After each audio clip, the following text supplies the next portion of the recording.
காலங்காத்தால வந்துடுறாங்க, இவங்களுக்கு வேறு வேலையே இல்லை. டேய் ராகுல், அங்கே சில்லற 1 ரூபா இருக்கும், எடுத்துகிட்டு போய் போடு போ. பிச்சைக்காரங்க வெளியே நிற்கிறாங்க பாரு. இங்கே 2 ரூபா தாம்மா இருக்குதே.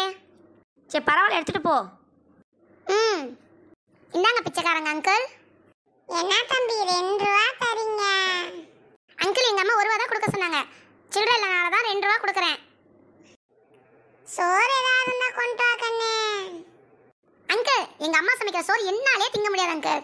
2 ரூபாய்க்கு ஏதாவது மிட்டாய் வாங்கி சாப்பிட்டு பொழைச்சிக்கங்க அங்கிள். போங்க அங்கிள். மேடம்.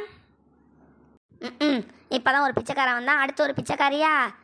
யாருமா, என்ன வேணும்? மேடம், நான் பக்கத்தில் இருக்க முதியோர் இல்லத்துலேருந்து வந்திருக்கேன் மேடம். முதியோர் இல்லைம்மா, இருமா வரேன். என் பேரில் 500 ரூபா எழுதிக்க, வந்துடுறேன். என்னது 500 ரூபாயா? ஓகேங்க மேடம்.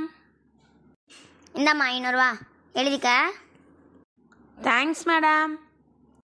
The next day. அம்மா, இன்னைக்கு எந்த பிச்சைக்காரன்டா வந்திருக்கான்? யாருப்பா? அம்மா நான் பிச்சைக்காரன் இல்லம்மா, பக்கத்துல இருக்க முதியோர் இல்லத்துல இருந்து வந்திருக்கேம்மா. ஆனால் உனா முதியோர் இல்லை, அனாதை இல்லைன்னு கிளம்பிக்கிறாங்க. டே ராகுல், இப்போ போயிட்டு வந்து சில்லற இருக்குல்ல, அந்த 1 ரூபா எடுத்துகிட்டு போய் கொடுத்துருவா போ வெளியே.